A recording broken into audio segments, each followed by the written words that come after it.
Hey everyone, welcome to this video. In this video, I will show you how to fix invalid destination address in Samsung Galaxy S26. First of all, turn on or turn off flight mode. Open settings, click on connections. Here you will see flight mode. And if you want to turn on flight mode, then turn on this button. And if you want to turn off flight mode, then turn off this button. By this button, you can turn on or turn off flight mode.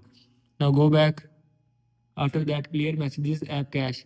Open settings, scroll down, click on apps, search messages, click on messages, scroll down, click on storage. Here you will see clear cache. And if you want to clear cache, then click on clear cache. After click on clear cache, messages clear cache from your phone. Now go back. After that, reset network setting.